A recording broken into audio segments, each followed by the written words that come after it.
Over 7 million Americans live with the complications of stroke, their disability and care costing over $38 billion per year. Therapy reduces this cost by decreasing dependency and reducing the risk of stroke recurrence. However, few patients are able to access therapy. Formal therapy is expensive, and Medicaid only covers 15 sessions each year. Traditional home-based therapy is also boring, repetitive, and lacks wanted feedback from a trainer. That's where Stroke of Luck comes in. We created this game for stroke patients to increase participation in therapy exercises at home. It combines the fun of a game with physical therapy movements and instant feedback to replace discouragement with confidence. Seniors can play Stroke of Luck on an interactive surface using a simple projector, wall, and smartphone. It's no surprise many stroke patients perceive the consequences of stroke too great to handle. Stroke of Luck was designed to present this challenge in an appealing way. The game begins with tutorials to improve confidence. It includes different levels and settings to keep the player in the driver's seat and avoid frustration. Alone or with a therapist, the player can set goals to reach throughout the game.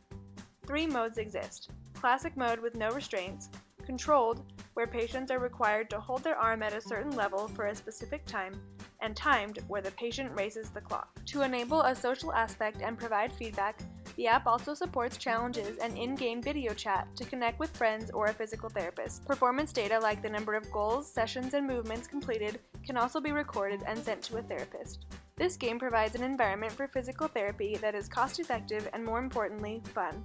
The player is empowered by visual cues that let them know they've done a movement correctly. When they complete a movement, they are rewarded with points and appealing imagery. In this low-stress environment, players feel the challenges are within their control, making them motivated, involved, and immersed in their rehabilitation.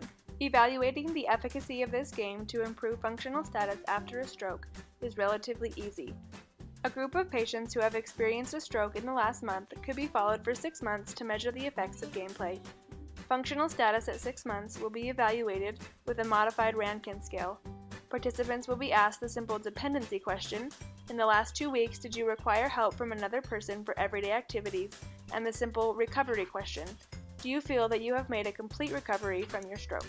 Current home therapy options range from $10,000 to $20,000, but patients are only willing to pay $300 to $1,500. The likelihood that these target customers would be willing to pay $5 to download the game is extremely high. Total cost to create the interactive wall would total between $0 and $400. Licensing rights to the game could also be available to healthcare clinics to offer free downloads and lease projectors. Investments from relevant players in the chronic disease world could help expand the app to include more interactive games that seniors love while encouraging progress on stroke regimens.